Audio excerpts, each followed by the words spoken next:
जेव्हा माझं घर ताटव्याचं आणि टिनाचं होतं ना, तेव्हा मला लोकं म्हणायचे, की "काय गं, तू कशा एरियात राहते लेकरांना घेऊन?" पण आता मला खूप आनंद होत आहे, कारण तर माझ्या मेहनतीला फळ आलेलं आहे आणि मी माझ्या घराची सुरुवातसुद्धा केलेली आहे.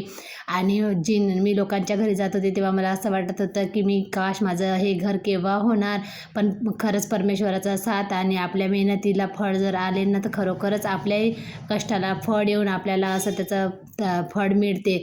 म्हणूनच आम्ही तेव्हाच ठाणलं होतं, की आम्हीसुद्धा असं छान असं घर बांधून आम्हीसुद्धा स्लॅबच्या घरामध्ये राहून दाखवू, असं म्हणून आम्ही ठरवलेलं होतं. तर आज ते वेळ आलेली आहे. इथं माझ्या घराचा जिना तयार होत आहे आणि माझ्या मुली म्हणत होत्या, की "मम्मी, इतक्या वर्षाच्या बाद आज आपल्या घराचा जिना तयार झालेला आहे." मला तर खूपच आनंद झाला.